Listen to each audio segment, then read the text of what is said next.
This diorama video has spoilers for Chapter 12 of Tress of the Emerald Sea by Brandon Sanderson.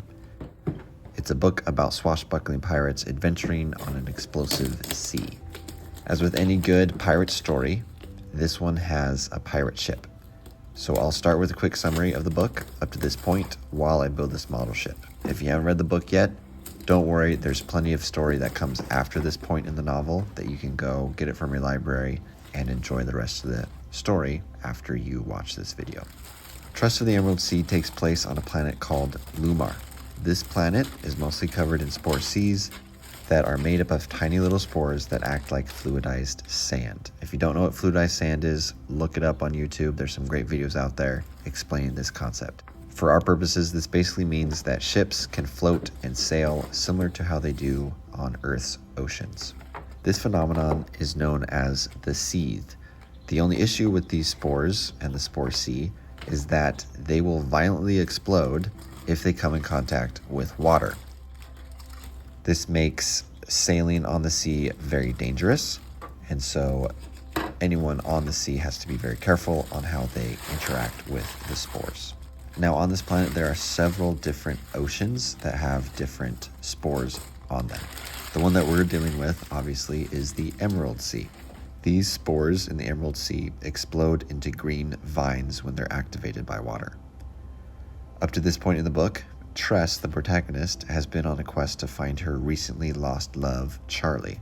Tress entered the Emerald Sea on a smuggler ship named Oot's Dream, but her journey on Oot's Dream was far from dreamy because pirates attacked them almost immediately after setting sail.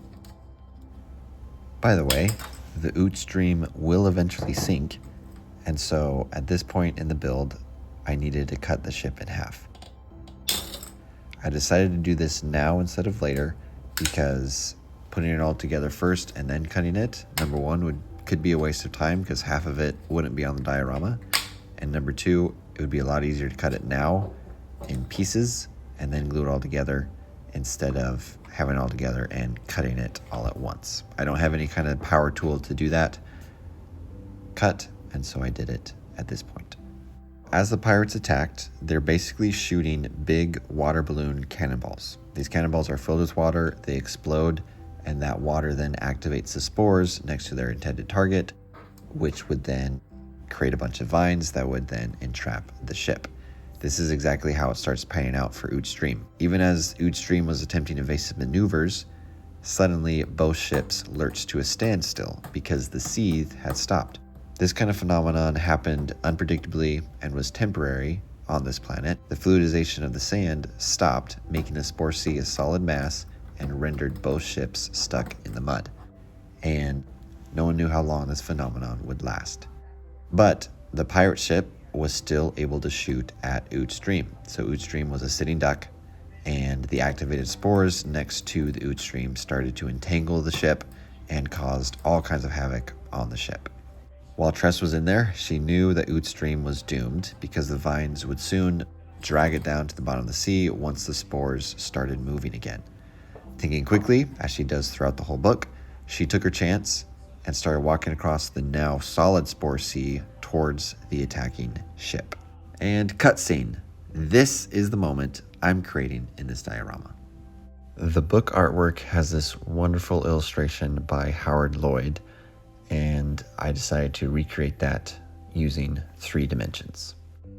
With the pirate ship assembled, it was time to build the base that it would go on.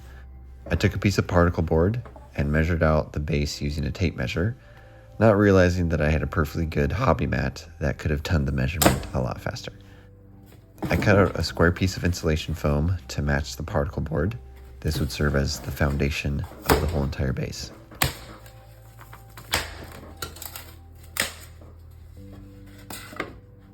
I marked the shape of the ship on the foam and dug into the foam using a variety of hobby tools to get a sizable hole. It didn't need to be pretty because the ship will cover most of this hole up. Now, armed with my wife's hot glue gun, I set the ship into the foam. The hot glue served 2 main purposes. The first one was as an adhesive, obviously, and the second one was as a gap filler between the foam and the ship. Once the bulk of the ship was in place, I eyeballed where the second mast would be and drilled into the foam and glued the sinking mast into position. This gave a really nice illusion of actually sinking without having to build the whole entire ship.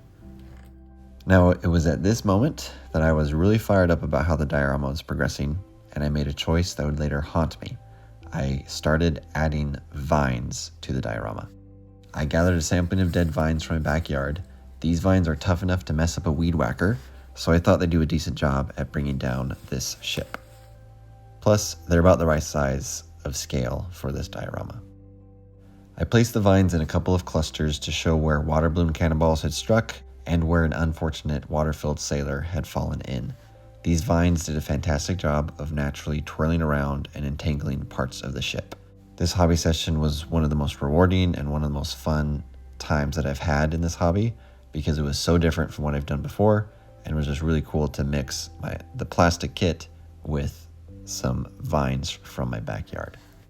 Next, I took a hint from one of Boilerlai Hobby Time's videos by adding aluminum foil to the top of the foam. The aluminum foil was a great way to get a watery texture onto the surface, and it seemed like a good fit for the foundation of the Emerald Sea. It may not be a perfect fit because I'm not really sure how fluidized sand should look at such a large scale, but it's called a sea, and so I decided to go with watery texture here. Once that was done, the ship had quite a few holes in the hull that I was supposed to put thread through to imitate rope, but obviously I didn't do that yet. And so I mixed up some blue and yellow putty to create green stuff and filled in the holes to stop any more spores from leaking in. Although at this point in the build, Ootstream was basically toast. The model kit came with a dozen of these cute little sailor figurines. Since they were so small, I had to do quite a lot of minor surgery to clean up the mold lines, and I added a bit of green stuff to fill in the chest and back cavities left over from the casting process.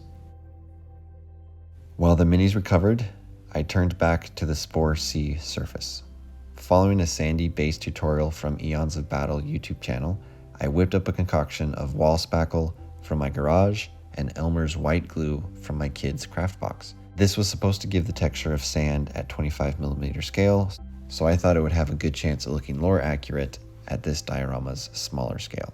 I slathered the mixture onto the aluminum foil using a couple of popsicle sticks and an old paintbrush. Before letting the mixture dry, I added Tress's figure to the forefront. Then I added a handful of sailors in various states of distress around the ship. In fact, the story includes other sailors following Tress's example and making a break for it across the solid sea. One of them trips and falls, falling into the spores, quickly turning into a fountain of vines. I started adding one of these unfortunate sailors to the diorama, but I didn't want my kids to turn to me and ask me, what happened to that guy? And have me to explain how terrible his death was. After leaving the sea to dry for 24 hours, I glued the foam base onto the particle board. Then I cut out strips of styrene to act as the edges of the diorama. After slicing off overhanging foil and paste, I glued the styrene in place. After that dried, I went back in with another wall spackle and Elmer's glue paste to fill in the gaps on the sides.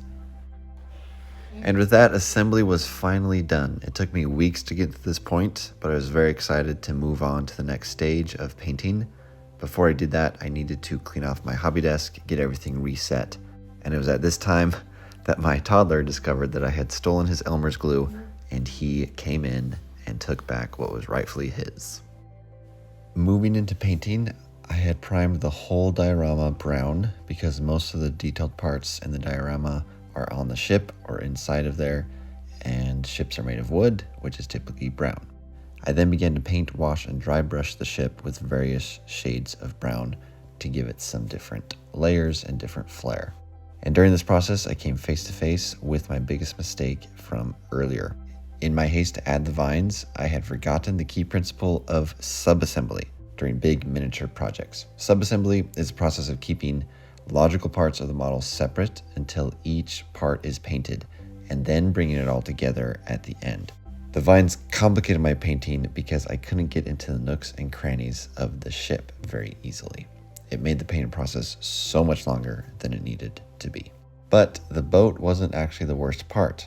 As I started adding the green of the Emerald Sea and vines, I found out how difficult it is to paint fidgety, thin vines. It's a terrible experience. What I should have done is spray paint the green vines and base separately.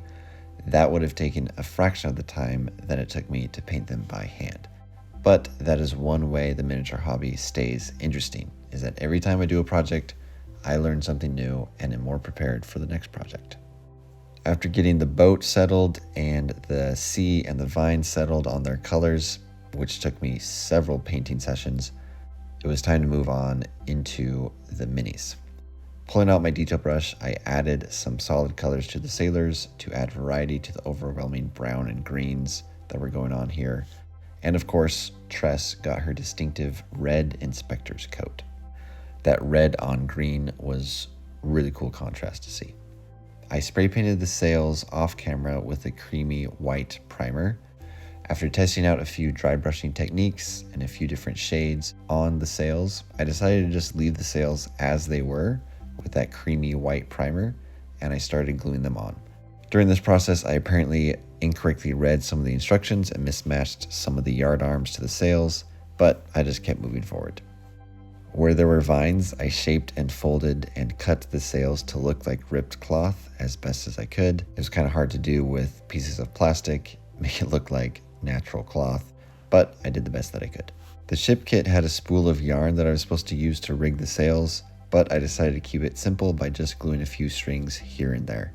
The strings really added some nice detail to the miniature, but I didn't want to spend the hours that it would have taken me to rig this all up. Especially with those vines, doing that would be very difficult. If there are any model ship enthusiasts that are watching this, I'm sorry. We can chalk up my shortcut to the fact that this is a fantasy world where ships float on sand. And the final and my favorite part of painting a miniature is painting the sides of the base. And with that, after months of work, dozens of assembly sessions and painting sessions, I'm calling this diorama done.